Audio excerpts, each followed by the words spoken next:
beautiful downtown of Austin, playing host to round 4 of the IMSA WeatherTech Sportscar Championship for 2017, dominated by an extraordinarily good-looking Capitol building, and of course some of the greatest nightlife and music venues that you can find anywhere. Just about half an hour's drive outside of the downtown area is the Circuit of the Americas, built primarily for Formula One, for MotoGP, and used here this weekend for the Advanced Auto Parts Sportscar Showdown. 20 corners around the circuit. Action areas at turn 1, at the heavy braking area, turn 11 before the long back straight, and then at the heavy braking area at the end of the back straight.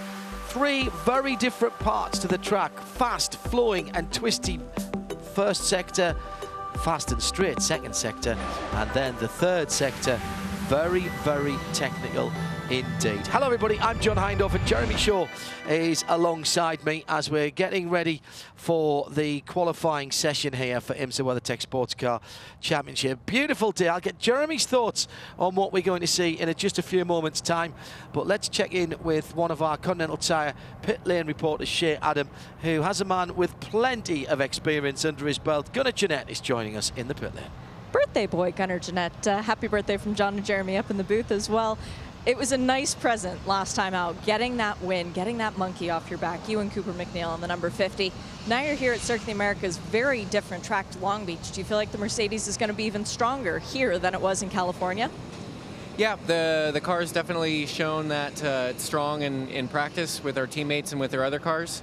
Every practice session we've had a little issue here or there, so we haven't shown what I think our true pace is yet. The last practice session, unfortunately, we lost pretty much the whole thing to a wheel bearing issue. So Cooper's getting in the car for qualifying a little blind. He didn't get to drive it at all today. We've made some setup changes. So he's just going to go out there and see what it can do. You know, we had some good barbecue and some good Mexican food. So we've been exploring what Austin has to offer. Well, it's easy to explore Austin after you exploring France last week. You and Cooper were driving a classic car and winning your class. What was all that about? Yeah, it was awesome. David McNeil, Cooper's father, has done the Tour Auto event over in France for the last couple of years in their 1974 Porsche RSR. Which is, I mean, it's amazing. You're driving for a week long through French country roads, you know, in the coast, through the Pyrenees, and then you get to basically a hill climb, and you do an unsighted hill climb with really terrible notes, and then you leave from there, and then you drive on the roads for another couple hundred kilometers, and then show up at a racetrack, have a 10-minute practice, and then have a race. And that was day in and day out, with Cooper and I both sharing driving duties. And yeah, we ended up finishing 3rd overall out of 200 and something cars, and we didn't want to kill each other at the end of a week. So it was a really, really memorable experience, and certainly hope that we can get some momentum from that and get going here. Yeah, if you guys survive that, then this weekend should be a piece of cake. And speaking of cake, I hope they got you a nice birthday one for today. Good luck this weekend. Yeah, thanks a bunch, guys. Brilliant, and I'm very envious of that event and particularly of that car. Let's bounce down to Jim Roller, our second Continental Tire Sportscar, Continental Tire pit reporter, should I say. Sorry, Jim. He's with Brian Sellers from the Paul Miller Racing Lamborghini. Well, Brian, you and I spoke at the beginning of the weekend, and you weren't real happy. Things were a little bit rough in that first session. Your teammate Madison Snow's getting ready to go out and qualify. Are the hopes a little higher now? Yeah, they are definitely higher. Again, I think the Mercedes seem to be the strongest cars, followed by a couple Porsches, and then everyone else is grouped pretty tight. That final session, you always start to see what people have in terms of the mock qualifying, and Madison did a really good job and put us P2. So I think we feel good about where we are in terms of how the car is and what we can get out of it, what we have for the race. I don't know if it'd be enough. That's the green flag waving. I don't know if it'd be... I don't know if it'd be enough ultimately in the end, but it's what we have, and I think we feel comfortable with where we are and what we've put together so far. Are you close enough now that you can get him with some racecraft and strategy? I mean, that's the hope. That's definitely the hope. I think we are close enough now that we can put ourselves in that kind of position. We've really focused on making sure the car is good over the course of a stint, not just over one lap. We seem to find that the tires here have 3 or 4 good laps in them, and then they drop off a bit in lap time. They hold till about lap 10 or 12, drop off a bit in lap time, and then hold true to the end. So if you throw away those first 5 laps or so, it's the next bit that really matters, and that's what we've tried to pay attention to. Can you make 2 hours and 40 minutes with 2 or 2 and a splash? Oh, it'd be 2 and a splash. This race always seems to come down to a fuel race in the end. Always, no matter how you try and plan it. I feel like always in the final stint, you get the call that goes, we need you to go fast, but we need you to use a lot less fuel. So it's pretty normal here, and I would say that this one will be no different. Keep pedaling, just softer. Yeah, exactly. Good luck. Brian Salas down in the pit lane with Jim Roller, and already a race breaking out on the circuit with these GT Daytona cars. These are GT3 specification cars running to the global GT3 spec and balance of performance, tweaked just a tiny bit by the IMSA technical team. All of the cars except the Lamborghini number 16 out on the circuit. Jeroen Mull yet to join the battle. A couple of people jostling for position down the back straight there. I think it was Catherine Legg in the 93 Acura trying to get around another car there, find a bit of clear circuit. Wind blowing across the track today. I'm not really certain how that's going to affect the cars. It's blowing across the back straight rather than in the driver's face or behind them. Always a bit tricky, Jeremy, when it's behind the cars going into a braking area, because even these GT3 cars use a lot of aero nowadays. Indeed they do, and certainly it was a major factor yesterday in particular. A lot less windy today, certainly, than it was yesterday, but temperatures are going up a little bit higher as well today, so kind of you lose on one, you gain on the other, perhaps, in terms of grip on the track. The hotter the temperature, less grip you tend to have. But this is going to be a very, very interesting session. And interesting to hear what Brian Sellers was saying there about that Paul Miller Racing Lamborghini, because they certainly showed great pace this morning with Madison Snow, who generally hasn't matched the pace quite of Brian Sellers in this car this season, but did a good job this morning, as Brian was saying. But it's second fastest overall, and those were by far the quickest laps of the weekend so far in GTD. But it was the Porsche of Mathieu Jaminet who was quickest of all this morning. So this is going to be interesting now. See what the Mercedes have got. Tristan Vautier won't be qualifying the number 75 car. That will be Kenny Harble, who's done a good job with that car this weekend. But I don't think he's going to be able to challenge for the pole position here. And I would expect possibly Madison Snow or who else? Yeah, Madison Snow, I would suggest, might be the odds-on for the pole here. The Lexus pair, Jack Hawksworth and Scott Pruitt, is a problem this morning for number 15 car. Jack Hawksworth got out late in the session. The problem was the jammed starter motor. Just saw Rob Hill, who's a veteran of this sport down. He's still team manager nowadays at 3GT Racing, and or whatever he is, crew chief, team manager, and he was telling me that the starter jammed on in that car, so it wouldn't disengage itself, so they had to. Of course, it's not an easy thing to replace, so they had to fish around in the engine bay and kind of take the gearbox half off to put the starter motor on, and then put it all bolt it all back together again. But those cars have been making good progress. I saw some of the drivers last night. They said they've been struggling a little bit yesterday with the balance of the cars, but I think they're certainly making good strides, and those cars certainly were very, very fast at Long Beach. Haven't quite found a sweet spot yet here this weekend, but we'll see. I'm sure they'll have made some changes coming into qualifying. We'll see how effective those changes have been. Just 10 minutes to go. First fast time, Ben Keating, 33, Mercedes-Benz, man from just south of here. 2:10.307. Next best time, Andrew Davis in the 57 Stevenson Audi, 2:11.3. 2:11.9 for Jaminet in the Porsche. Yeah, oh, he's going to be the other contender. Brett Curtis just dropped in the 96 BMW, and then Madison Snow goes to the top in the 48, 2:08.8. Ding dong, Snow calling. Yeah, and I would certainly expect to see times down in the 60s here at least. The track record in GTD was set actually in 2014 by James Davison in the Aston Martin at 2:08.5. Last year's pole, also a 2:08.5, but fractionally slower, by another Porsche 911 GT3R, Alex Riberas at the wheel of the Alex Job Racing entry. And Alex Job, of course, not contesting the IMSA WeatherTech Sports Car Championship race this weekend, but the team will be out in the GT3 Cup Series by Yokohama later on this afternoon for the first race. And our thoughts certainly are with Alex Job after the sad passing away of his wife Holly, who'd been poorly for quite some time. She finally passed away this week, and our condolences to Alex and of course everybody at Alex Job Racing.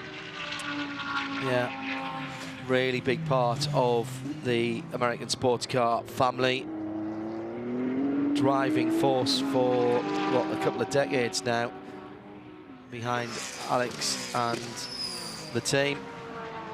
Certainly a very influential member of the paddock, and Holly will be missed by friends, family and competitors. We're thinking of you, Alex, and the family. No better way to honour Holly's memory than to be out there racing this weekend, of course. I'm pleased to see that. They'll be racing with heavy hearts, but with a steely determination, I think. Absolutely. Ben Keating to the top there, 2:08.044 in car number 33. That's the Riley Motorsports Mercedes. But now Matthew Jaminet, he jumps to the fore there with a great lap, 2:06.531 for the young Frenchman, who was quickest this morning in practice session 3 as well, and showing that he's really adapted this track super quickly. He raced here for the very first time last year in the Michelin Super Cup, won both races. Very impressive then. That's one of the reasons he's got the call to come here this weekend with Michael Christensen, who generally drives with this Allegro Motorsports team. He also is a Porsche factory driver, but he's on duty this weekend at Spa-Francorchamps in the World Endurance Championship. So the Porsche folks looked around, they came up with Matthew, 22-year-old Frenchman, who was really a star last season. He finished third in his first full season of the Super Cup. That's a brilliant effort in its own right. Also won the Porsche Carrera Cup in France as well. So a youngster to keep an eye on. Very nice young man as well. We heard from him this morning from the Continental Tire, one of our Continental Tire pit lane reporters, and he's really showing his pace this afternoon. 2:06.531 then for Matthew Jaminet. Jacques Hawksworth in number 15 Lexus, second fastest now at a 2:07.4. His teammate Scott Pruitt into the third position at a 2:07.9 in car number 14.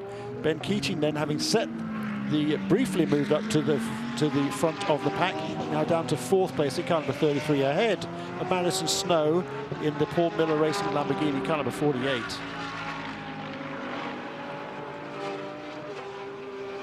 Another good first sector there for Matthew Jaminet in car number 28. No improvement for him in the middle sector, however. It's the Allegro Motorsports Porsche, the car that won very, very impressively at Daytona. Comes out of the final corner now, look to be carrying good speed here onto the front straight as he speeds towards the start-finish line, which is the end of the pit lane.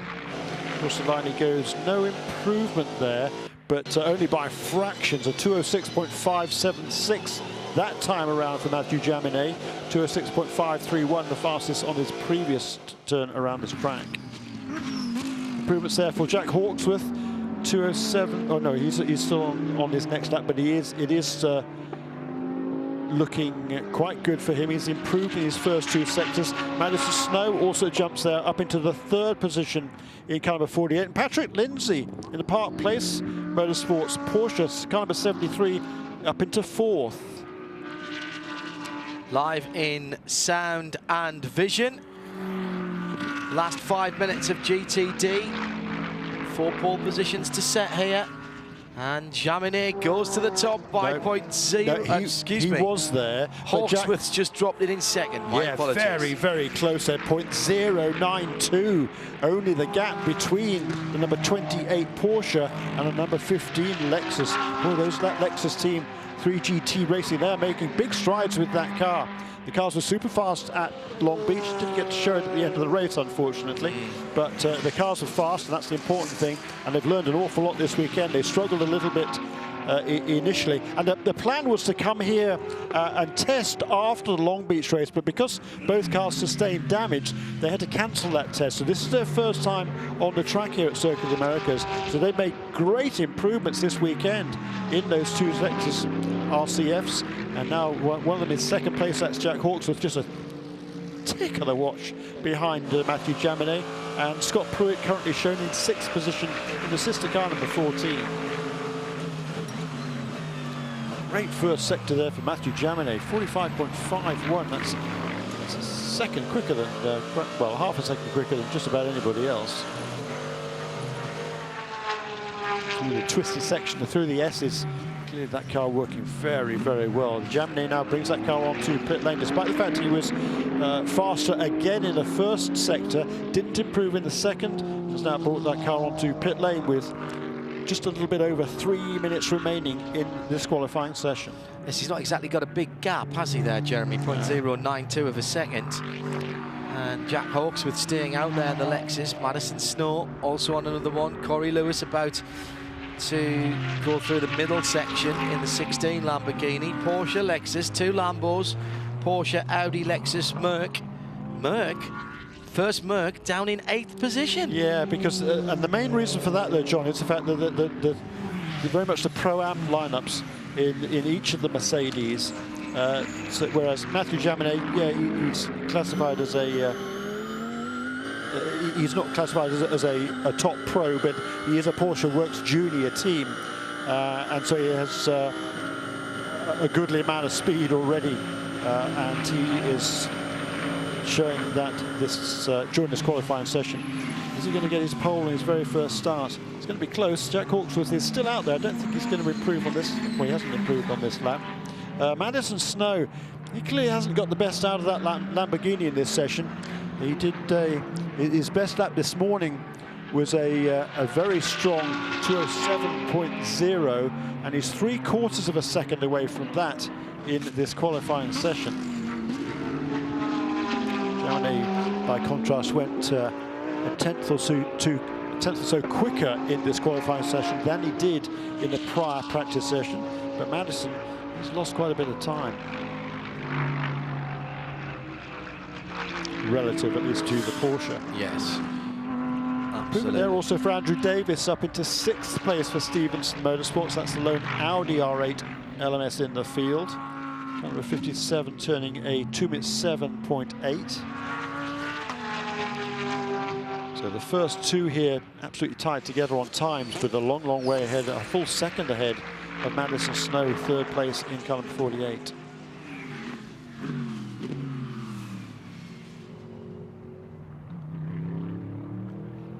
Just on the minute to go now. Taking a lot out of the tyres, the guys who've stayed out there, coming on for 6 laps, Jeremy, and this could be significant, particularly if the temperature goes up on race day.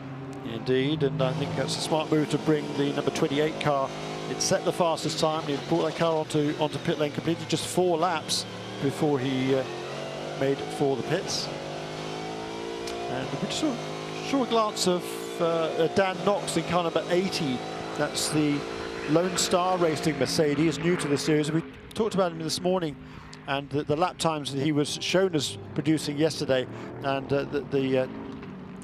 again, I said this morning with great respect, I didn't expect that he went that fast in the car. It was indeed Mike Skeen at certain times. So the scoring didn't reflect the correct driver yesterday afternoon. And it was Mike Skeen who set the very, very quick times, and Dan Knox, who doesn't have anything like the experience of Mike Skeen, is languishing a little bit lower down the order, but certainly that car is going to be strong towards the end of the race tomorrow. So Checker flag. Yeah, Corey Lewis sees it first, Jeremy, and there's no improvement there. 16 Lamborghini slowing down at the top of turn 1. Here's the 15 car, Jack Hawksworth. I don't think he is... No, he's pulled out of it. He's on the back straight now and he's lifted out. So who else is there? Patrick Lindsay maybe? No, his first sector not good enough.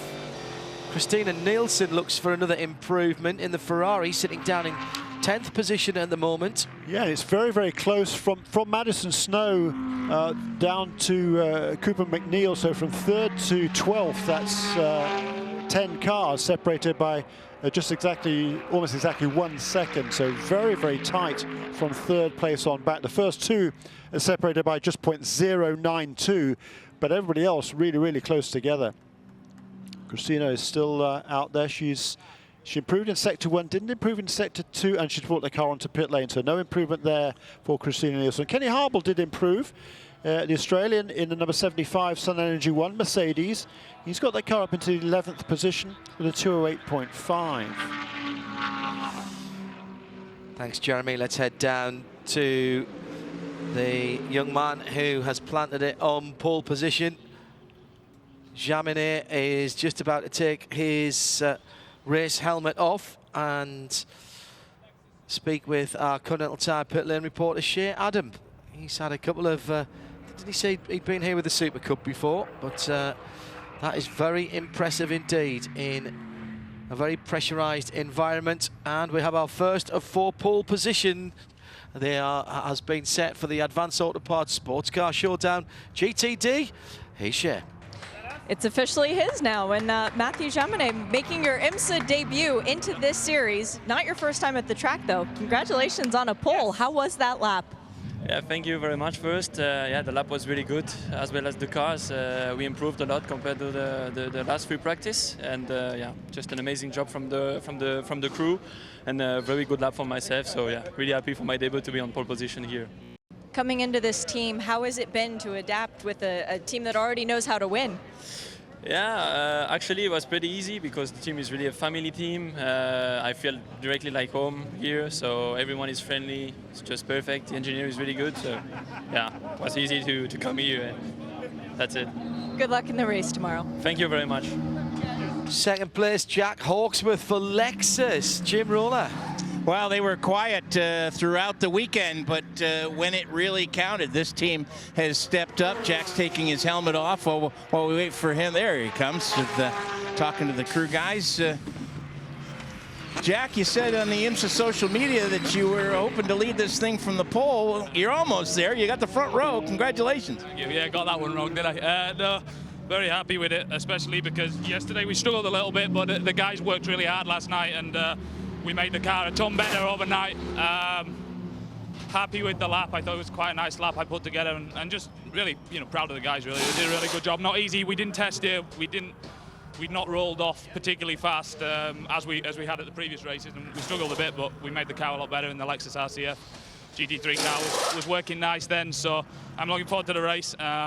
We got 2 very capable drivers. We got very capable crew. They've been working very hard over the last couple of weeks, so I'm very excited to see the progress we've made since Long Beach tomorrow in the race, and we'll try to do our best. Not only from Long Beach, but only 4 races in to start from the front row in an absolutely brand new program. It says a lot about this operation, doesn't it? Exactly, an awful lot. And I can tell you, we went to Long Beach. We had some fast cars in Long Beach, and we kind of tripped ourselves up a little bit in the race. But the guys have worked so hard since then. Turn the cars around, work on everything as a team. We continue to grow, and I'm excited to see what we can do tomorrow. I think it's going to be a fun race, and me and Rob will be doing our best for the boys. All right, congratulations. And John, add Lexus to our list of contenders now. Yes, and lovely to hear that local Austin accent there from Jack Hawksworth. Yeah. Jack Hawksworth. From Bradford in Yorkshire in England, Ireland. Great job. I'd forgotten just how broad he still was. Great, isn't he? It's fantastic stuff to hear that. And doing a good job there, that Lexus program, along with the Acura NSX, brand new for 2017. A lot of pressure on both of those teams there, the Gentillotti concern and Mike Shank for the for the Acura NSX. They've got a lot of work to do this year because no works teams will be allowed next year, so that'll be a big change. And it's going to be a tough old year for those guys because they're still just finalising those cars and just fine-tuning them.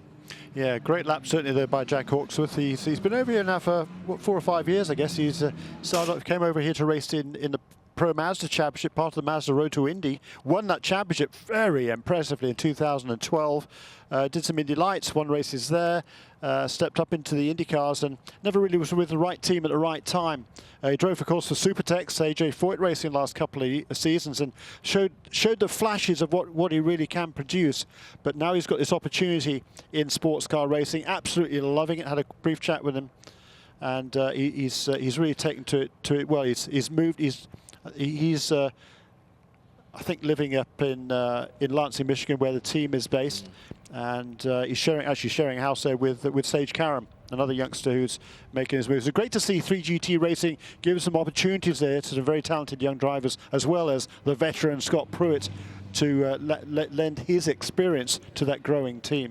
Gtlm is next, the more highly developed of the GT categories here, 4 categories.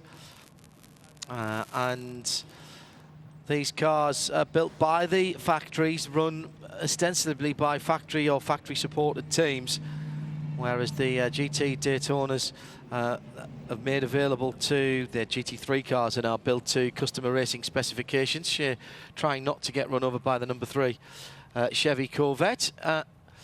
Yes, we've also got some prototypes rolling into the pit lane now.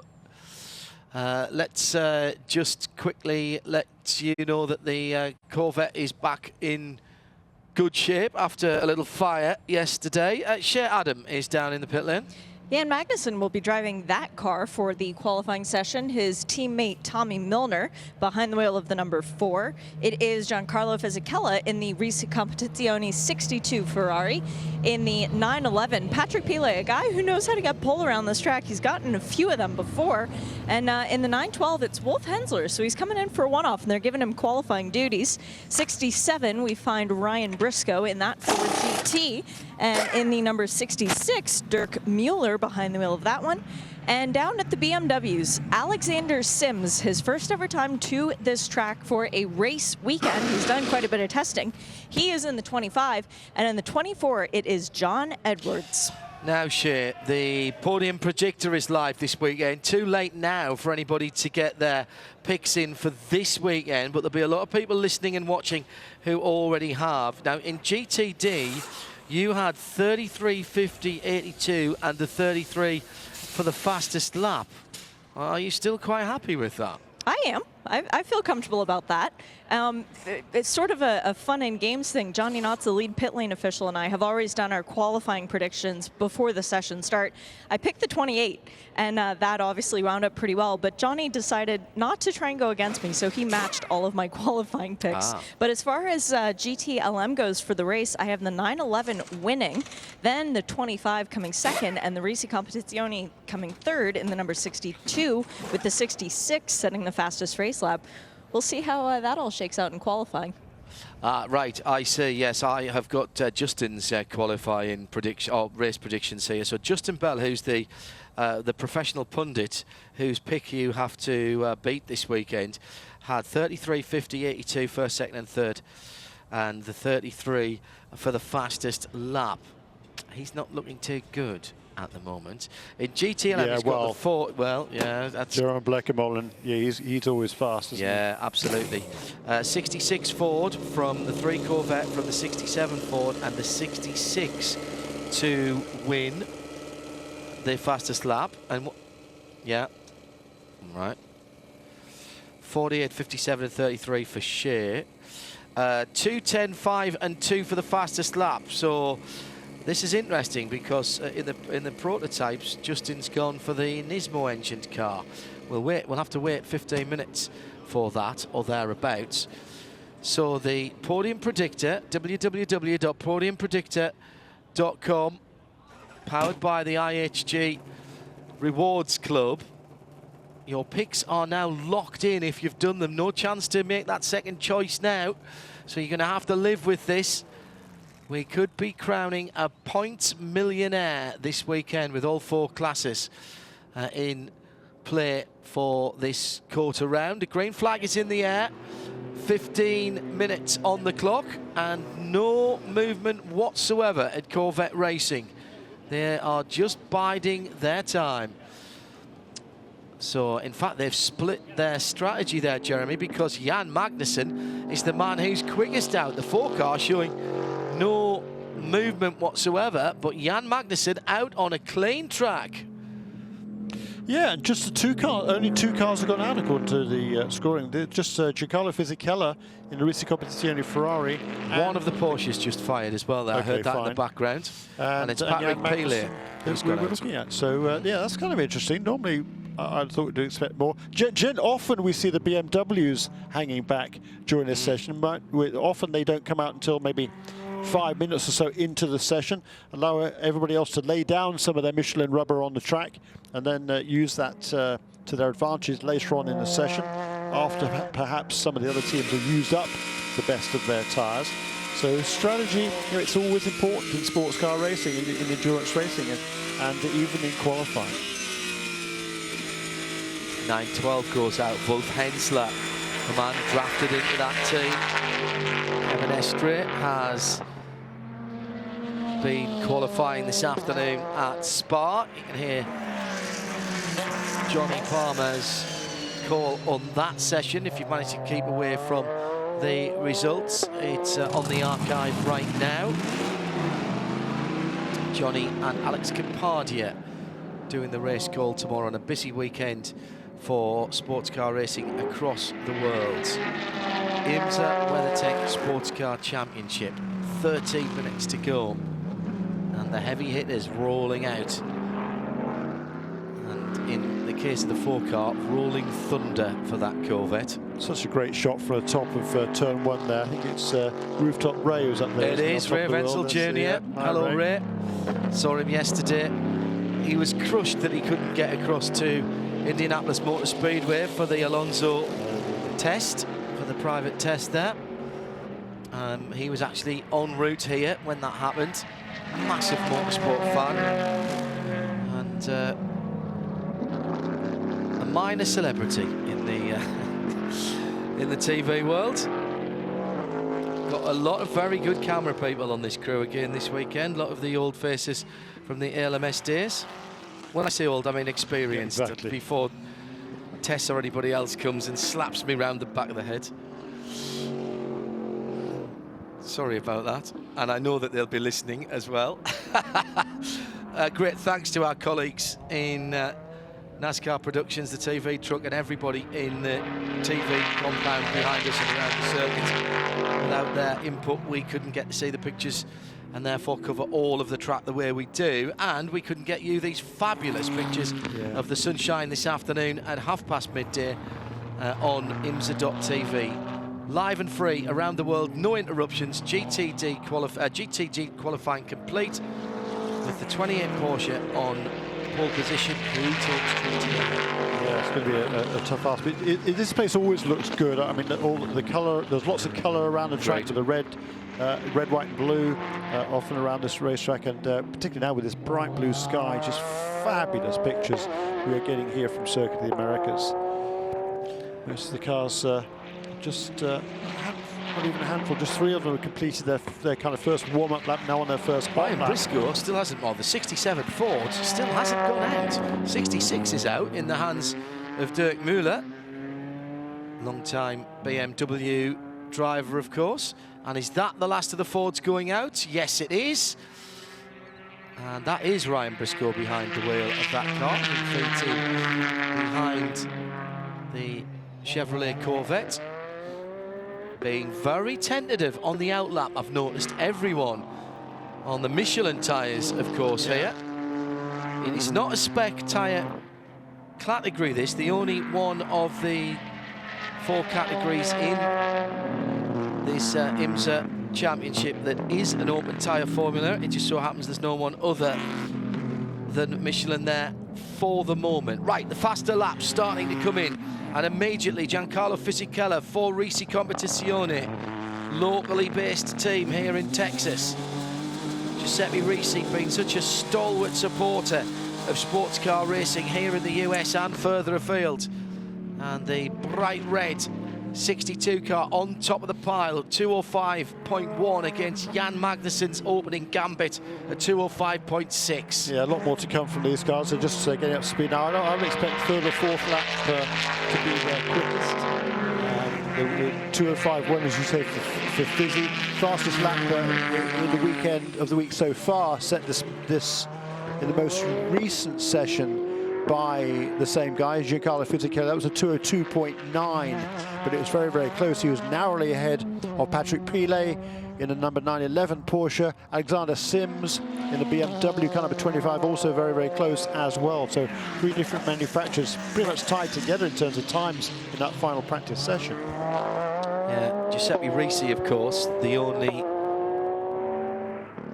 semblance of a privateer team, and does get works driver support from Ferrari. Ferrari a little different from the other GTLM manufacturers in that they don't have any works teams anywhere in the world.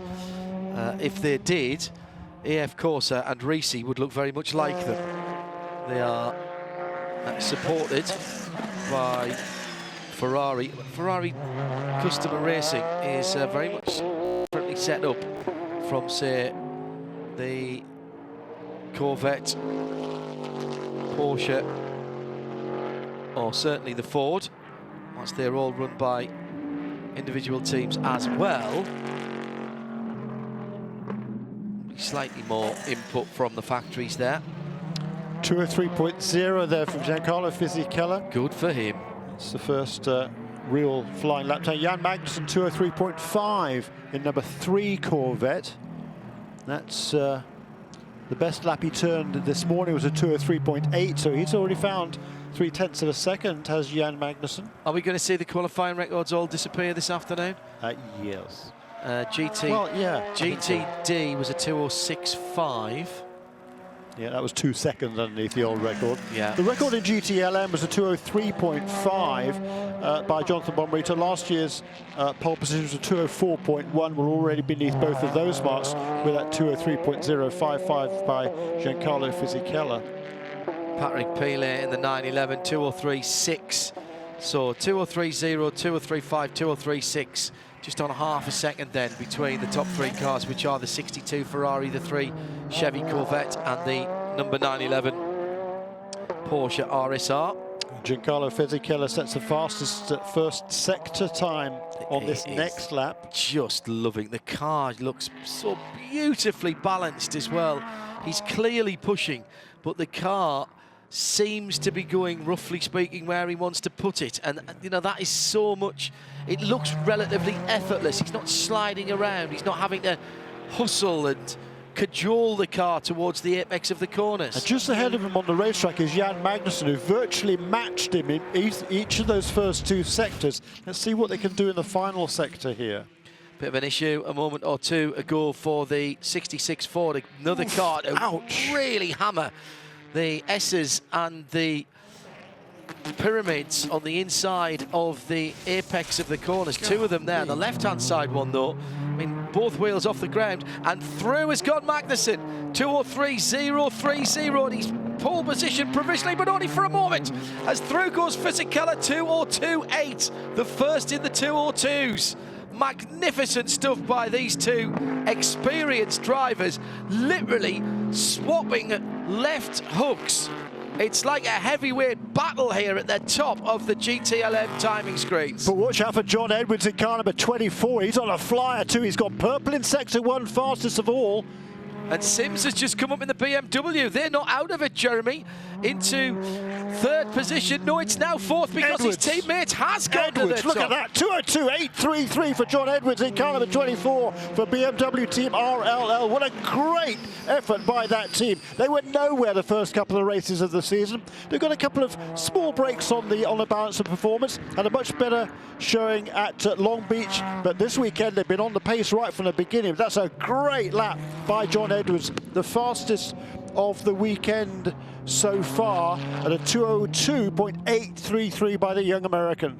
And I think he's timed that to perfection, Yes. because I think everybody else is on a slow down lap now. Now, it might be that Fizzy and Mags in the 62 Ferrari and the 3 Corvette respectively can just do a slow lap and chill their tyres off a little bit and then come back. Dirk Muller, by the way, best lap for the 66 Ford, 5th position of the 2:03.4. We have 6 cars within 3/4 of a second here. We do, and Alexander Sims is on another good lap there. First sector was an improvement on his previous best. Doesn't have to find a lot, Jeremy. It's, no, well, of it's a couple of tenths down on John Edwards through that first sector compared to John's best time on the previous time, the lap on which he set the fast time. No improvement there for Alexander in the second sector. Ryan Briscoe, though, jumps up into 4th position. Fizzy trying very hard indeed on the last sector. And a 32.183 in that sector. He's not bad at all. He's winding up to something here. Keep your eyes on the timing screens if you're watching online. BMW coming through to the final corner is the 24 of John Edwards. Keeps on the curb, which is fine. Now the finish line is the start line, which is all the way up the straight as through goes John Edwards to a 2:02.833, this time a 2:04.212, so a couple of seconds away. That might have just been a cooling off lap as well. Alexander Sims, his teammate there in the number 25 car, did improve on that lap and got himself back ahead of Brian Briscoe. Dirk Muller also improves and slots between those two into the 5th place in the Ford car number 66. So he moves up into the fifth position just ahead of Ryan Briscoe. The best of the Porsches then, down in 7th place, Patrick Pilet at a 2:03.5. Fisichella pushing along, 44.4 in the first sector is not bad. We're going to see improvements further back down the top half dozen, but at the moment the top 3 look to be fairly well sorted with 2 3/4 minutes to go, and Fisichella is not pushing, I would say. So he comes round to turn 15. And what's interesting to me on that is that the Patrick Pilet currently only 7th fastest at 2:03.5 in the practice session that just not long ago he said at 2:03.0, so he's lost a half a second since the final practice, whereas most of the other guys have gained some time. And Ryan Briscoe gains 3rd position. Yeah, there you go. The 67 Ford, 2:03.0. We've now got 4 cars within 0.2 of a second and 6 within 0.4 of a second. The top 3 rows under half a second, in fact under 0.4 apart. You can say what you want about BOP, but it brings you very close racing and qualifying, Jeremy. Well, BMW, Ferrari, Ford, Chevrolet, the top 4 times. And Giancarlo Fisichella, he's given it all up. He's on to pit lane. That is the best that the Ferrari Racing Competition, the only team will do it in car number 62. Oh, there is Briscoe at the top of the hill. And did he have his left side wheels on that red and white curbing? It was very, very close. Threw up dust from his right-hand side, Michelin's. He was so wide there. He's on the back straight now and pushing. It wasn't a bad first sector, but not a personal best. Top 2 are in the pit lane. And Muller comes up to 4th position for Ford.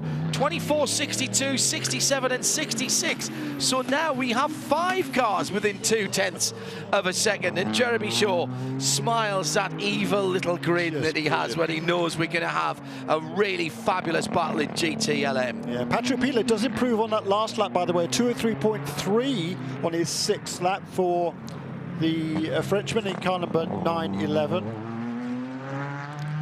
Wolf Hensler, despite having not nearly so much experience in this car as the other Porsche factory drivers. He's turned a 203.7. That's within a second of everybody of the class pace setter. John Edwards is also onto pit lane. Purple now for Patrick Belay in car number 911 in sector 1 through the S's. That number 911 car is absolutely flying. Now this could be very interesting. Pelé coming down to turn 19. He's got one more corner to go. Oh, check that, my apologies. He was at the end of the back straight. Now comes into 14. Sets the car up for that tricky tightening left-hander at 15. It looks at a really odd line as you turn in the first part of it. Didn't get towards the apex, but that's not the worst thing there. Gets the grunt out of it. The engine pushed far forwards in that Porsche this year through 18 now. That long right-hander. Now he's coming up to 19.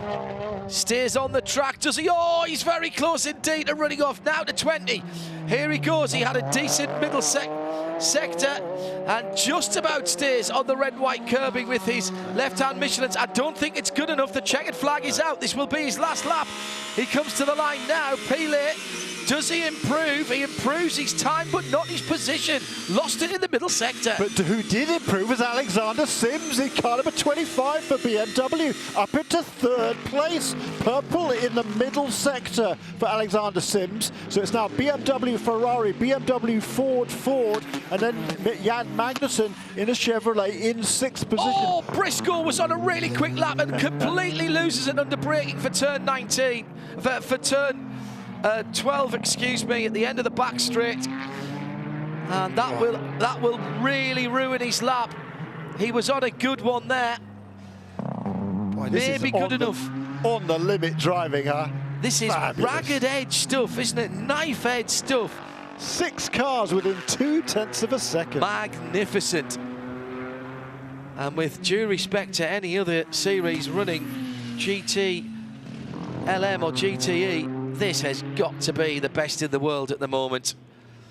As I think we'll see the Ford come into the pit lane. We have Tommy Milner is still out there, but will not improve.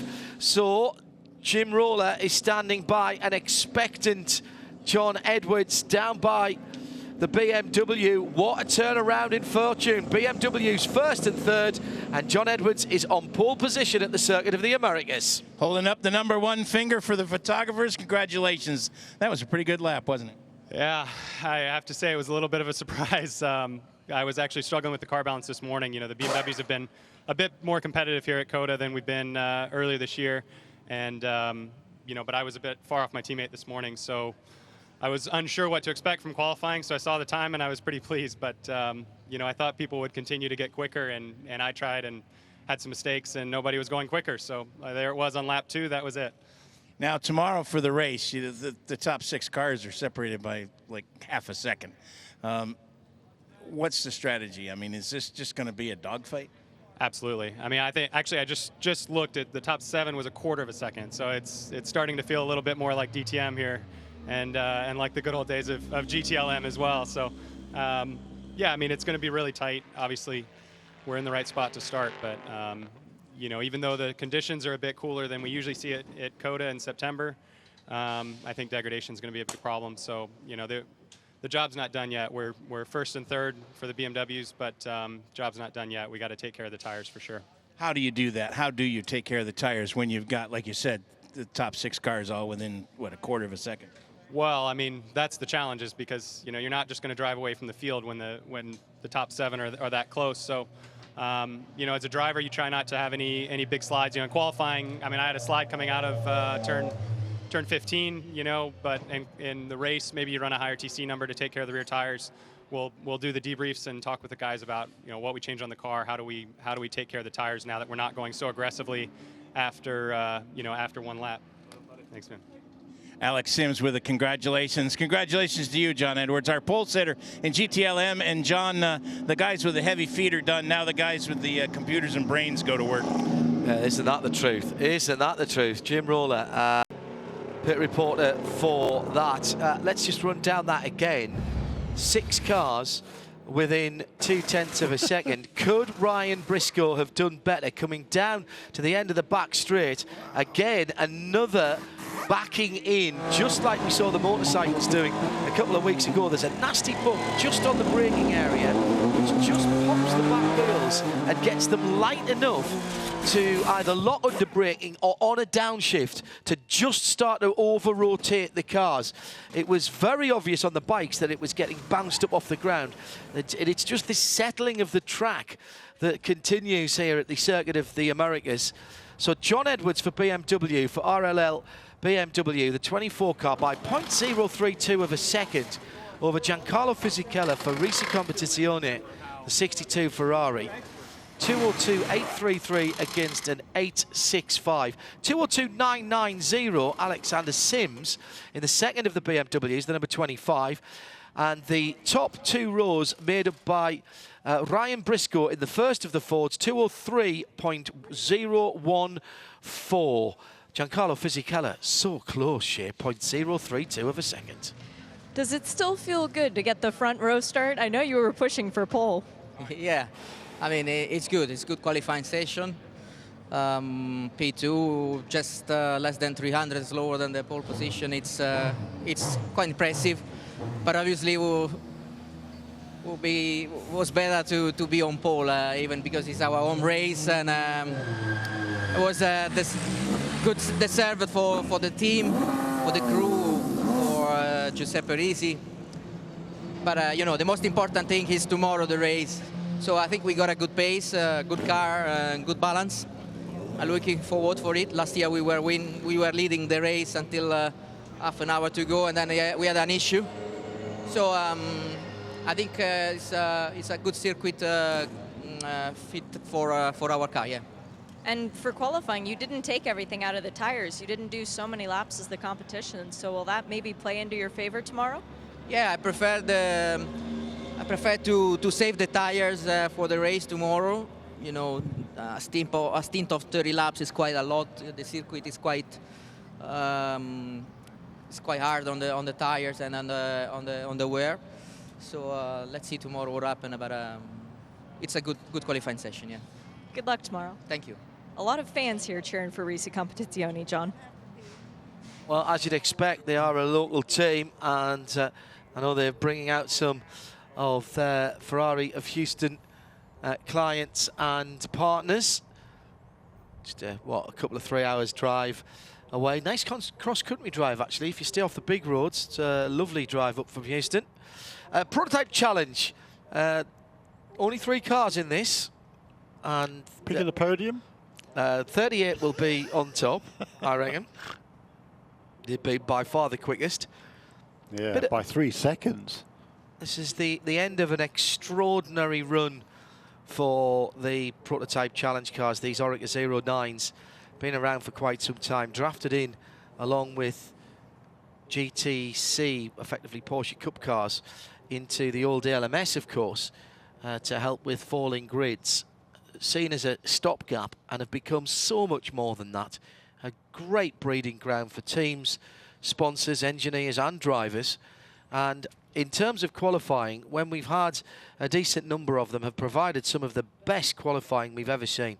The Continental tyres have certainly played their part in that, Jeremy, because, shock horror, here is a tyre company who produces a tyre that, as the fuel burns off and the cars get lighter, can actually continue to produce the performance, and therefore the cars get quicker towards the end of their 15-minute session. Yeah. Which I remember that. That's what it used to be like. Yeah, lots of fun, aren't they, those cars? Gonna miss these cars. I really am. Yeah, it's a shame there's only 3 of them here this weekend. We were expecting a 4th one from Starworks Motorsports, but unfortunately Peter Barron not able to find the drivers with the requisite funding to come along here to Circuit Americas, which is a bit of a surprise, certainly a shame. But I'll tell you what, these 2 boys in the Performance Tech Motorsports entry, in car number 38, Patricio Award and James French, great attitudes, both of them, both young, both fast, both thoroughly enjoying what they do, and they've been super quick this weekend. The other 2, the 2 bar 1 cars have been struggling a little bit this weekend. Both number 20 car, which is driven regularly by Texas native Don Yount and the former Indianapolis 500 winner Buddy Rice. They were driving number 20 car. And the sister car this weekend, driven by another Texas driver, Nick Boulay, is aboard number 26, and by Stefan Wilson, making his IMSA WeatherTech Sports Car Championship debut this weekend. Nick Boulay isn't making his debut at all. He won at Daytona early this year as part of the Performance Tech Motorsports team. But he wasn't going to be a regular driver for the whole season, but has joined Bar 1 for this race. And, well, the worst he can finish is on the podium, so hey. Josh Barrett asking on at IMSA Radio on the Twitter feed, and that's how to get in touch with us here in the booth. Only 3 cars in PC, why wouldn't they qualify with the P cars? I think just A, because there's the time to do it, and B, so they don't affect the prototype qualifying. They aren't the same speed of cars. They won't put in the same lap times, and it has always been that the individual classes have qualified individually, has qualified separately. They've all gone out together, so this might be a bit of a drafting fest. That could be interesting. So who have we got in the cars then? Buddy Rice is in the Bar 1 car. Stefan Wilson, welcome to the champion. Welcome to the championship for Stefan. And James French in the Performance Tech car, 38. These rumbling V8s of General Motors origin, the LS3. Just lovely, just absolutely lovely. James French leads the way here. He's had 5 poles in his career in the PC class, the IMSA WeatherTech Sports Car Championship. Also had the pole at Daytona this year. That was a feather in his cap. And so that team starting off well perfectly so far. Two races, 2 wins. PC cars were not at Long Beach, so this is just their 3rd race of the season. Yeah, not a full calendar for the PC cars this year. I think they're only doing 6 of the rounds, aren't they? From memory. 6 or 7. Are they? No, I think aren't they doing them all except for Long Beach? Stand to be corrected. They're not at VAR. They're not at Lime Rock. Not sure if they're at Laguna. They're at Detroit. Don't have that info, I'm afraid. It's on the front page of Shear's notebook. If I reach down to this weighty tome. Right, let me have a look. Stand by caller. I've got to work out how to read this now. Have it. Right. So PC were at Daytona, Sebring, Circuit of the Americas, Belle Isle, that's 4. The Glen, CTMP, 6. 7, Road America, and 8, Petit Le Mans. So they're doing 8 of the rounds. So I was 2 out, but I was fairly certain it wasn't the full schedule. So we will see them in their last hurrah at the place, of course, where they debuted, because it was the day after Petit Le Mans a few years ago when they rolled out and had a private test for anyone who was interested. My goodness me, that seems like yesterday. 2008 or 2009 maybe. Rolled them out in 8, raced them in 9, says Jim Roller. And Gunnar Jeanette, I believe, was the first person who got in one and took it around Road Atlanta. I was enthusing about it for quite some time afterwards, wasn't he? Yeah, this is a man who jumps out of aeroplanes without parachutes. Happy birthday, Gunnar. He was a good guy to choose for that then, wasn't he? Fearless, absolutely fearless. So the car's coming round then to start, or to finish their first flying laps with James French in the 38, the Performance Tech car, leading them round through to 16, 17 and 18 now. And that black, silver and red PC car looking very well balanced indeed. Very smooth too, isn't he, James French? Very That smooth. car. Very smooth indeed. Down to 20, looks across the corner, saw his head turn there. That's classic stuff. Don't look where you are, look where you want to go. We're led by our eyes. Absolutely textbook stuff, and comes through the end of this lap. And that's a good first lap already. it is 2:02.333. Now, that car, the 38, has been consistently ahead of the GTLM cars. The other two, perhaps not so much.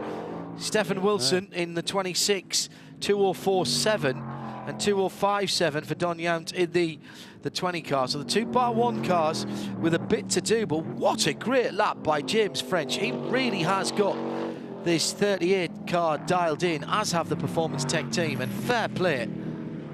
You can only race who's out there, but these guys have done a super job. They absolutely have, and the 2-bar-1 motorsports cars have been behind all the GTLMs in each of the sessions so far. Slightly surprising. They've been probably 2.5–3 seconds behind the Performance Tech entry, car number 38. And there goes James French faster again in the first sector here. Purple, quicker than all of the GTLM cars. Fastest time in that car this weekend was set by his teammate Pato Award from, or basically says he's at school in San Antonio, Texas, and he turned a 2 minutes 0.522 in one of the practice sessions yesterday, actually the first practice session yesterday morning. John Slaney tweets at IMSA Radio, "Are track limits being enforced this year?" Yes, they are. We had a session stopped and everyone brought in to basically have their hands slapped, and the infractions were getting towards triple digits in the first 15 minutes or so of that free practice session. And we've also seen some cars pulled through the pit lane and stopped in the penalty box as well. 2:02, 2 minutes 0.7. 2 seconds taken off his previous best time by James French, and Steph Wilson makes a big improvement too, about a second, 1.2 seconds from Steph Wilson, and a little bit more, about 1.5 seconds from Don Yount. So that's impressive. He actually closed up on Stefan Wilson. He was exactly a second behind him after the first flying lap, and now he's down to 8/10. Yeah, and both of these two have picked up a second on their, well, Stefan Wilson has picked up a second on his best time of the weekend, just getting used to this car. Stefan turned a 2:04.5 in the final practice session just a little while ago this morning, and now he's down into the mid-3s, 2:03.596 for Stefan Wilson. So he's now in amongst the GTLM cars in terms of the lap time. But great lap that was by James French, 2 minutes 0.702. That really is a very good effort. And the PC track record here was a 2 minutes 0.528 set by Sean Rahal in 2014. Last year's pole was a 2:01.847. So that was set by Robert Alon last year, who's driving this year for the Lexus 3GT racing team. But this is a great effort by James French. He really is he's a fine young man. He's just got a great attitude, takes it really seriously, but he also has fun doing it as well. Stefan Wilson, not quite as comfortable as perhaps he might have been in the 26 car. There are two different pedal boxes available for these machines. One that works for taller drivers, of which Steph is one. And if you remember, a little while ago, he tested the JDC Miller Motorsports PC car, fit in there just fine and was very quick. He's 6 feet 5 inches tall. Yeah. And he hasn't got the benefit of that special pedal box this weekend, which is why he's not quite as comfortable in the car and therefore not getting the best out of it or himself. 1 or 2 bruises in places he wasn't expecting. but he's found another second on that lap, but 2:02.9 that lap for Stefan Wilson, so that's a fine effort. But what a great lap that was by James French. Purple in all three sectors, 2 minutes, .066. He's going for a 59, isn't he? He's going for a 1:59. Yes, maybe. There's no doubt he wants, and he's now faster than his teammate as well. Yeah. That's the other important thing. New track record there in PC. We've had some stout drivers at the wheel of these cars over the years. Have we ever? So that really is the fastest race lap record, by the way, in these cars was set by Renger van der Zande in 2015 at a 2:01.245. So he's a full second quicker than that. Second quicker than Renger van der Zande. Not many people can say that. No, indeed not. Brilliant effort. And faster again he is in Sector 1, James French. Well, here's the sub 2 minute lap coming if he can hold this together. 5 minutes left. And exactly as I was mentioning at the start of the qualifying session here for Prototype Challenge, on the Continental tyres. Wait a minute. The reason I say there, Stefan Wilson has just been bumped back down the order. Yeah, so he must have exceeded track limits on that last lap. So that lap has been taken away. Correct. And so he's now going to do it all again and keep it on the grey stuff. You're allowed to stray onto the red and white curbing, which delineates the edge of the racetrack, but you have to have at least two wheels in touch with the red and white striping. Here comes James French again. It's 2 sectors at the absolute best. Is it a third one to make the set? He's gone through. We're waiting for the timing to update. It's not quite. In the last sector. In the last sector, 2 minutes, .078. Oh, has he got anything left? Here comes Stefan Wilson. Just taking our timing on the system here a wee while. He's crossed the line, still waiting for that to come through. 2:03.054.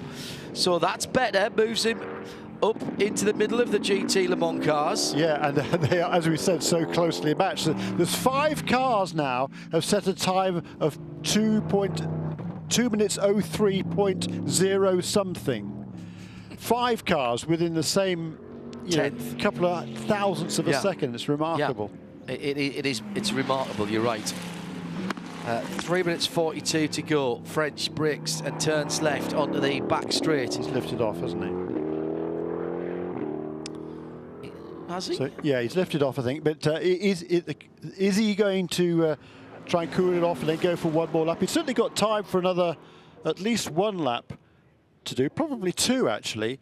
So he's used to laying down laps on the final lap of qualifying as James French. We saw over the last couple of years, particularly the consternation of Chris Cumming a couple of years ago when those two were battling for the poles on just about every weekend of the IMSA WeatherTech Sportscar Championship, and it was always, it seemed to be, by .00 something that James would take it away from Chris Cumming on the very final lap. So I would suggest he might be just try and settle himself down and go for one more lap. He doesn't need to. He's certainly got the other 2 cars covered here. It's a 59. He wants a sub 2 minute lap. I was just about to say John Bennett taking a rather unconventional line at the end of the back straight. And that is at turn 13. Just turned in a tad early, which means he would have run out wide on the exit from 13 into 14 and now into 15. Just missed the apex. Oh, no, watching the wrong car. My apologies. Yeah, got out onto the grey stuff when he needed to be in the middle of the road. Found himself on the wrong part of the circuit and just lost the back end. Maybe just got some dirt on the tyres when he ran wide on the exit of the previous corner. 2 minutes to go. So and James French did stay out. Did he? Yes, he did. Good man. Good man. Oops. That was an interesting line. Now, I think he might have made a mistake there. Yeah, I think he might have had a bit of a whoopsie in the first couple of corners. He's probably got time to get around and have one more go at it. Have to hustle a wee bit. He will. So get the tyres cleaned off. Make sure the Continentals are in good shape. Close, actually, isn't it? No further improvement for Stefan Wilson, although he had a better middle sector last time around. So still learning. Yeah, 2:11 last time around for James French, so he'd back right off. Now he's picking the pace up again. Well, he was, but I think he made a mistake either in turn 1 or turn 2 somewhere, because we saw him going through the S's, he was way offline.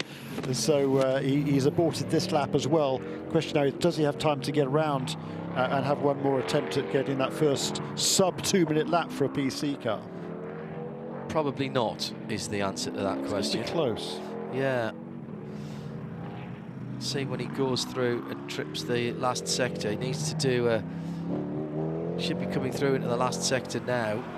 If he doesn't get to the next 5 yeah, or 6 seconds. He's there. He's got half a chance of doing it. It's going to be very, very close indeed.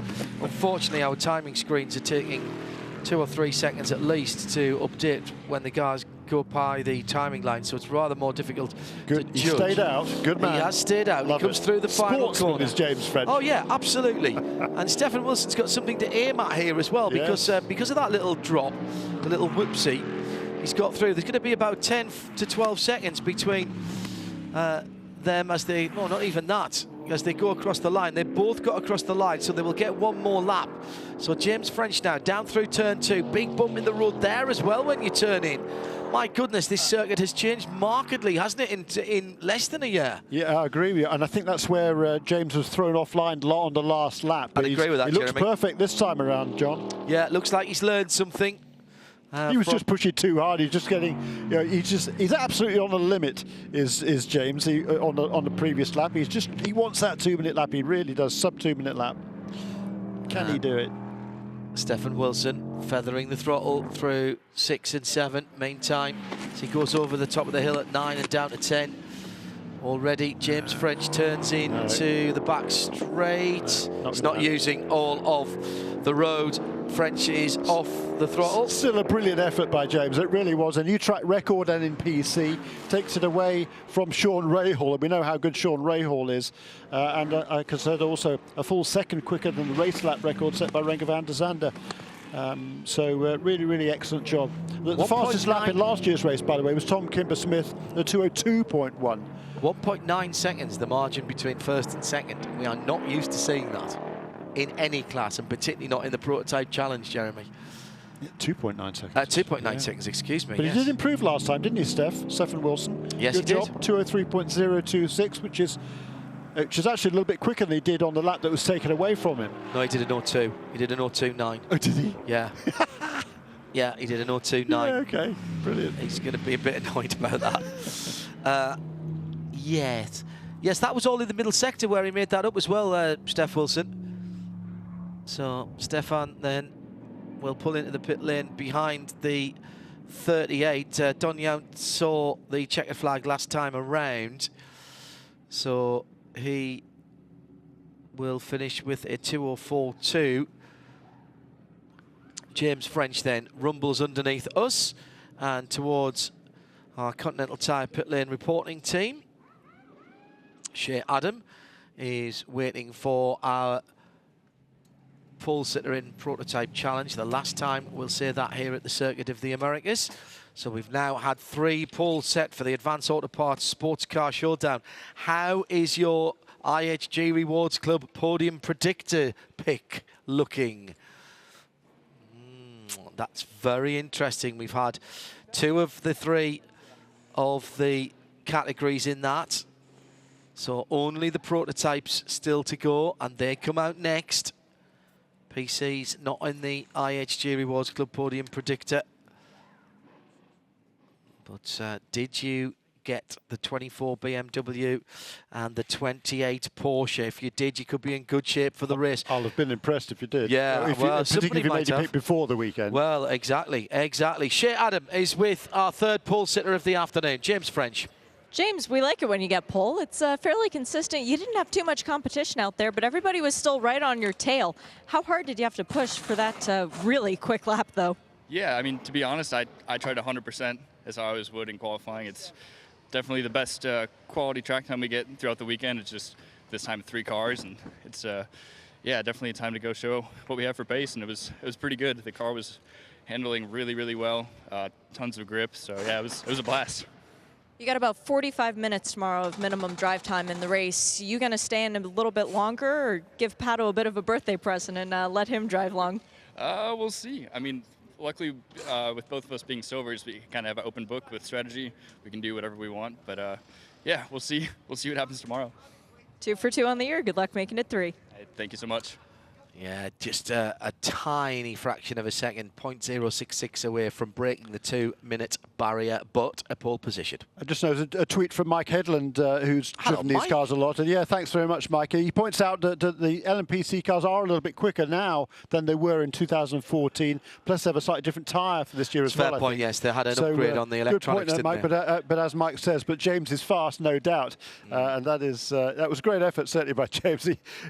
He was clearly enjoying himself in that session. I'm sure a little bit frustrated not to get that 2-minute lap because he was probably just about in there, but really was a great effort. Well done. And so that means we have now set 3 of 4 pole positions, 38 in Prototype Challenge. Well done to Performance Tech. The RLL, Rahal, Letterman, Lanigan, BMW, the 24, and the 28 Porsche in GT Daytona. Fantastic stuff.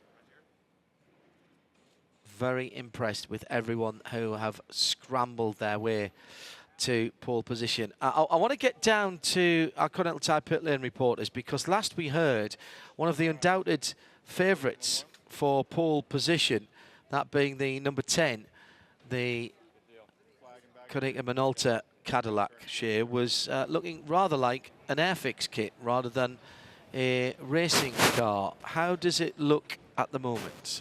Beautiful. And I say that completely without bias because it is shining in this beautiful Texas sun that we've got down here. The carbon is just gently reflecting the clear blue sky that we show overhead. It is all in one piece. The crew got it back together with about an hour to spare. So whatever issues they were having, they feel like they've sorted out. Ricky Taylor will be handling the qualifying duties. And last year he drove this car. He put it on pole. They went on to win the race.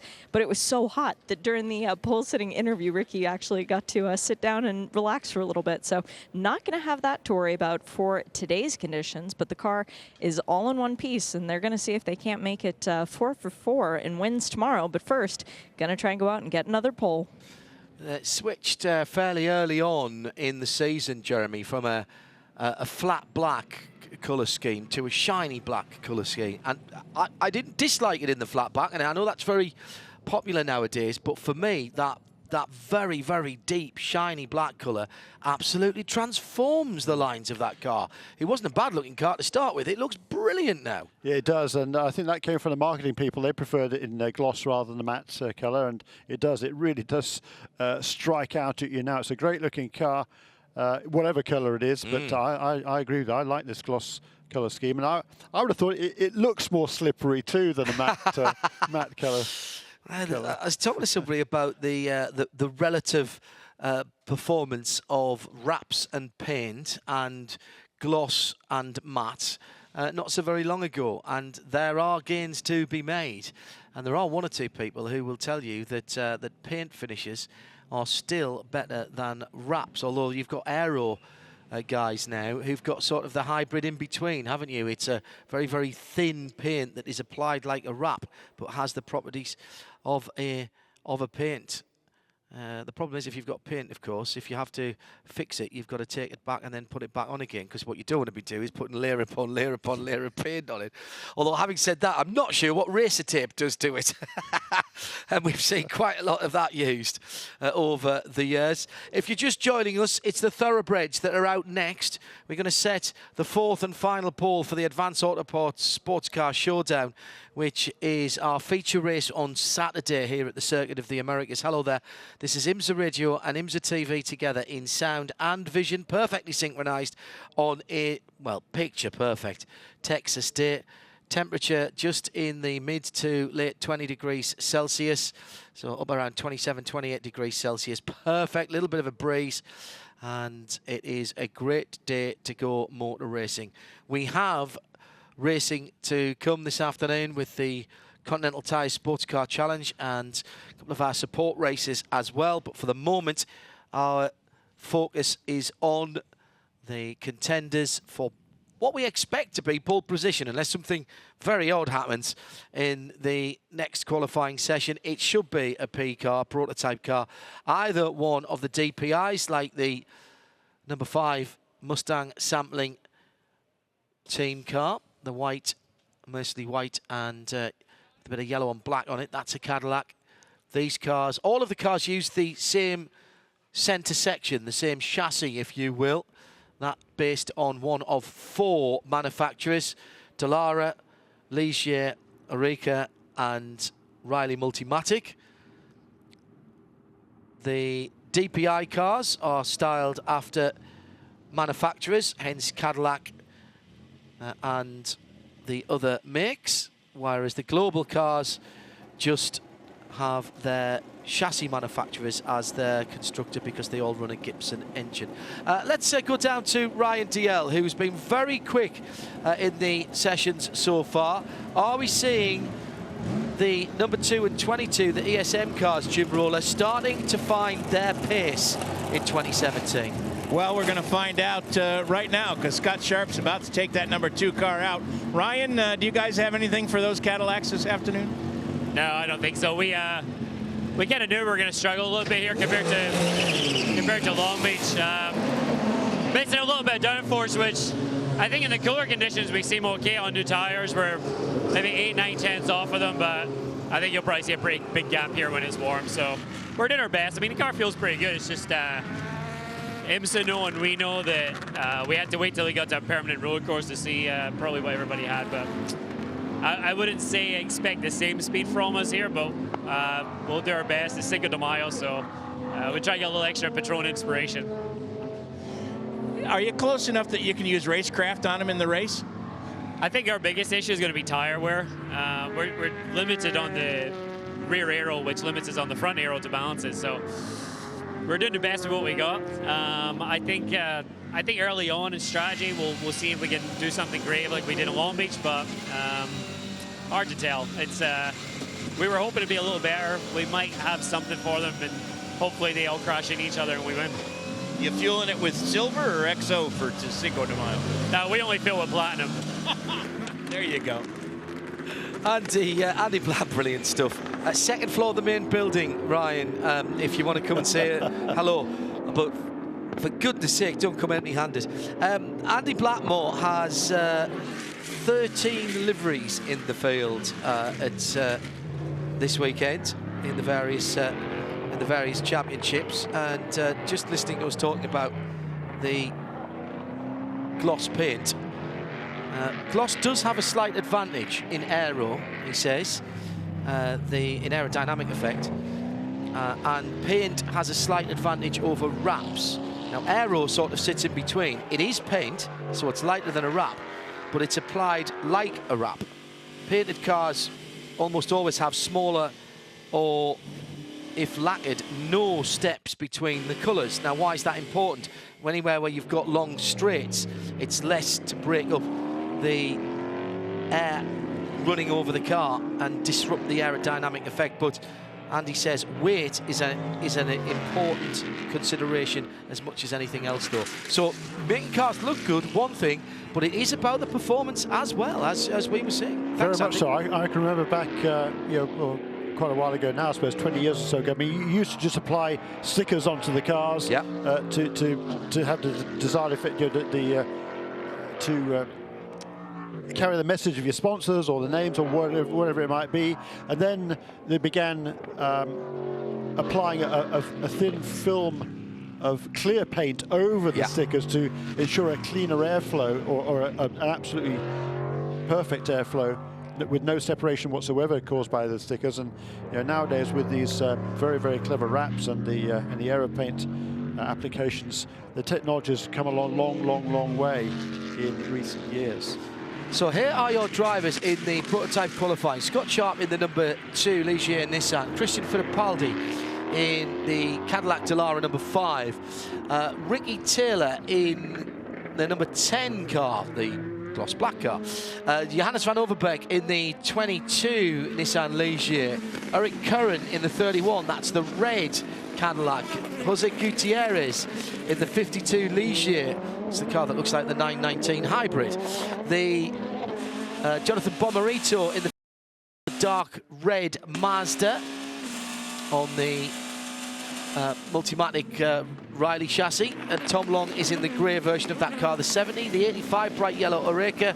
Gibson is Misha Goldberg, and Mark Goosens is in the number 90, the very, very pretty blue Multimatic Riley chassis with the Gibson engine. That's a brand new chassis, as is the 31 car, after trials and tribulations and accidents and incidents on the streets of Long Beach. Right, through goes the number 10, and Ricky Taylor is immediately down in the 57s, mid 57s, 157.565. Christian Fittipaldi in the 5 Cadillac goes through a little bit slower. In fact, he's not even as quick as Eric Curran in the 31 in a 58.5.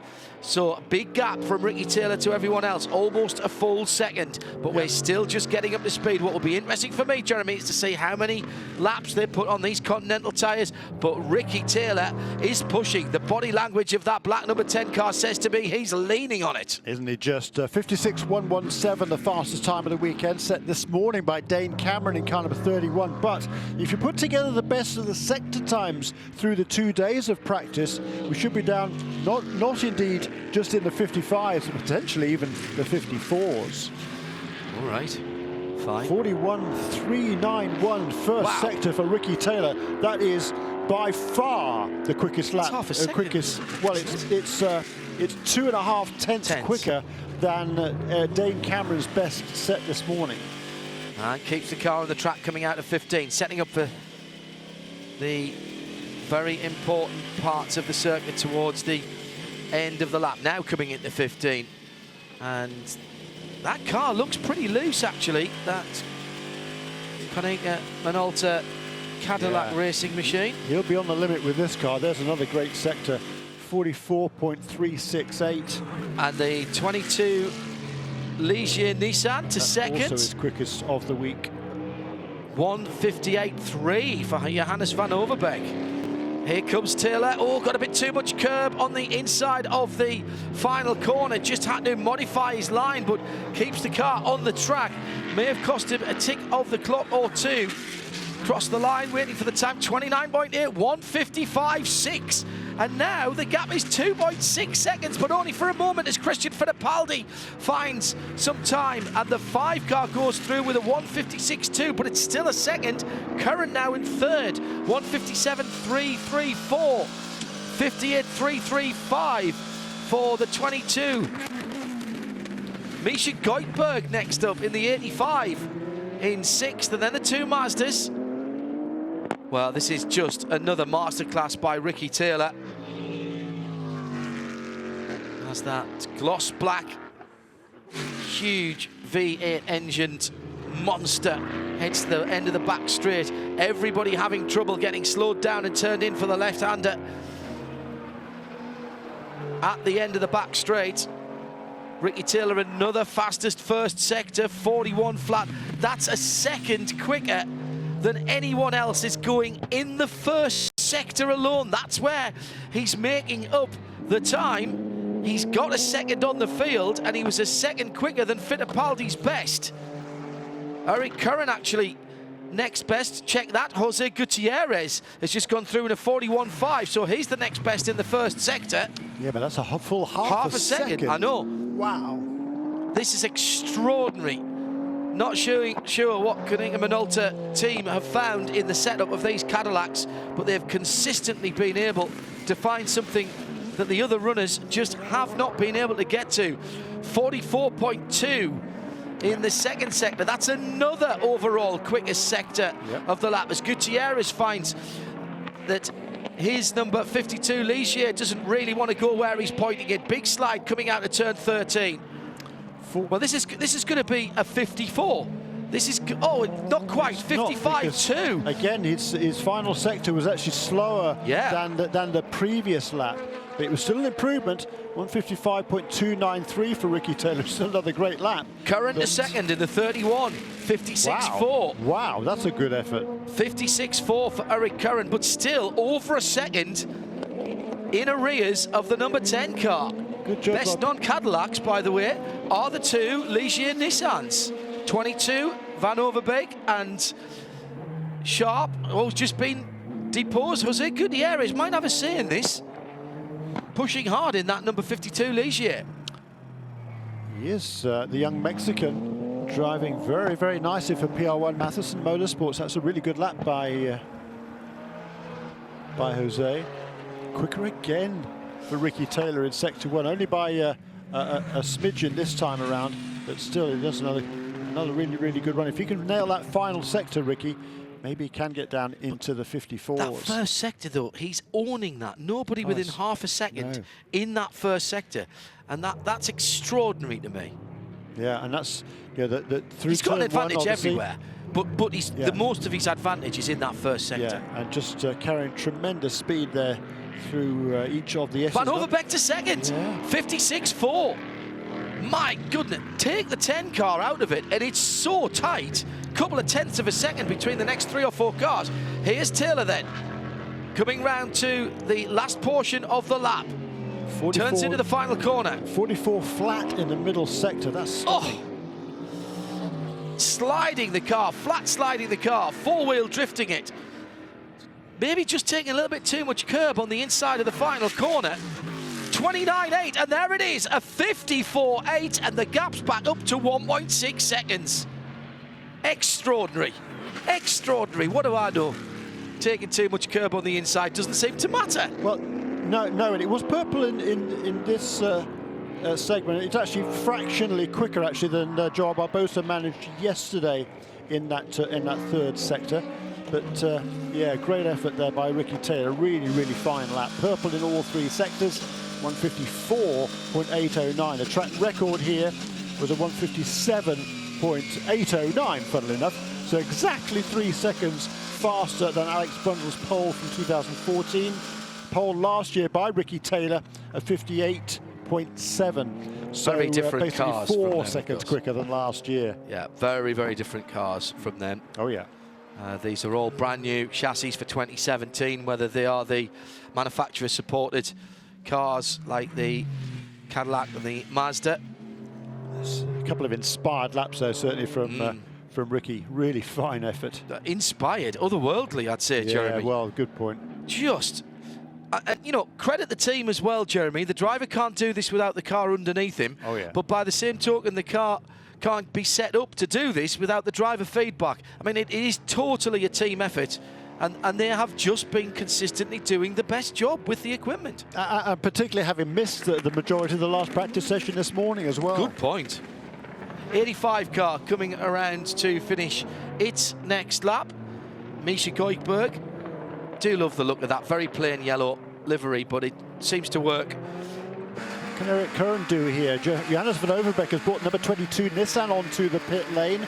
His qualified session completed with a 156.401. Eric Curran is on a good lap, though, in the number 31 Cadillac. Ricky into the pits. Ricky Taylor in the pits in the 10 car. Now, will they send him again? 2 minutes left. I don't think they will. Van Overbeek pits as well. Wow, now that's interesting. Eric Curran lost it in that final sector, but he's pretty close behind Christian Fittipaldi, who I think perhaps held him up a little bit on the lap. He got a little bit too close, Christian. Well, that's a surprise. Those 2 cars, 31 and 5, getting too close here. Yeah. Remember last year? Well, who was it was talking about earlier on? Ryan Diel, wasn't it? If the Cadillacs take themselves out, we've seen them getting together on several occasions, and on that time around. Bomarito back into the pits. In fact, both Masters back into the pits. Tom Long in the 70 car. Eric Curran's having another go. Their pace a little bit disappointing. That was the best lap of the weekend by the number 55 car, actually by quite. The previous best lap that car had turned 55 was a 57.8. That was actually yesterday morning, and Jonathan Bonrito's just done a 57.199, so good improvement there. How good does that Gibson engine sound on the downshift from Misha Koikberg? Really good in the Oreca, and he is still on it. Sounds like current is off it, tyres perhaps just going away for him. Cadillac, Nissan, Cadillac, 10, 22, 31, 5, 52 in 5th position, Jose Gutierrez. Yeah, great effort. He's hustled that car. Then Scott Sharp in the 2 in 6th position. Then Bomarito in the pits with the 55 Mazda. Goossens in the 90 Multimatic Gibson. That's the Visit Florida car. Then Tom Long, and then Misha Goikberg. Goikberg's still out there and still pushing very hard. In fact, he's just put his best centre section in. Yeah, and he's already found a goodly amount of time compared to his best lap, which was set this morning. It was a 58.8 for Misha Goikberg. Already done a 58.2 in this session, and now looking to go quicker again. Eric Curran comes out of the final corner, going for another lap, and he clambered over the curb on the inside of turn 20, and it completely ruined him getting on the throttle pedal early. Gave himself some space there from Christian Fittipaldi on that last lap, so now he's going to try and see what he can do on his own. That was another improvement there from Misha Goikberg. 157.7 moves him ahead of Tom Long in the Mazda car number 70. 57.7 for Misha. That's a whole second he's found since this morning. Great effort there. And he's hustling the car. There's no doubt about it. You can see how the car is moving around. Big smiles down to Cadillac DPIV Racing. And let's get down to Shea Adam. The checkered flag is out. Eric Curran is not going to challenge this next time around. He's off the throttle. And I don't think Mark Goossens or Misha is either. So let's go down to Shea Adam. It's a pole position for Ricky Taylor, and how 1.5 seconds, 1.592 seconds, and that's blown the old qualifying record out of the water. Yes, they are new cars, but my goodness me, the performance has arrived at the Circuit of the Americas. Nicely done, Ricky Taylor. 2 in a row here at Circuit of the Americas, 2 in a row in the series in general. I mean, this is a good feeling for you. You have to be rolling in here with a lot of confidence. Oh man, this feels so nice. I mean, we've gone to new tracks everywhere. Every style of track so far this season's been new, so we had to completely reset each time we went to a racetrack. And we knew we were good at COTA with our Corvette DP, but now we had to start fresh with our Cadillac DPI VR, and the car was really good. I mean, 1.5 seconds isn't the driver. That's car, and I'm very excited. I think it was on edge, as qualifying always is. So it'll be interesting tomorrow in the heat how the tires will wear and everything like that. So, but for now, until tomorrow, we're going to enjoy it. A little bit of the driver. Good luck. Thank you. The man who will start alongside on the front row is Johannes van Overbeek. You guys have been kind of nibbling at it all weekend between you and the 2 car. 22 though gets the good job here. Tell us about your lap. Well, it's really a testament to the Patron ESM team. We've been chasing setup all weekend. I don't think yesterday was helpful for anybody with all the dust on the track, but our guys have kept continually making the car better, and the car is really good. I wish I had another shot at qualifying. Ricky's got a second and a half on you. The rest of you guys are only separated by about a second and a half. He says that's not down to the driver, that's down to the car. Can you find any more speed in that? A little bit. I mean, honestly, our challenge is going to be over the stint. I don't know about everybody else's, but tire management is going to be a big ip for us. But again, the Patron ESM crew will be executing all day, and as long as we do our jobs right, never know what can happen, but we have nowhere near a second and a half in the pocket. That's why they run the races, though. Good luck. Thank you.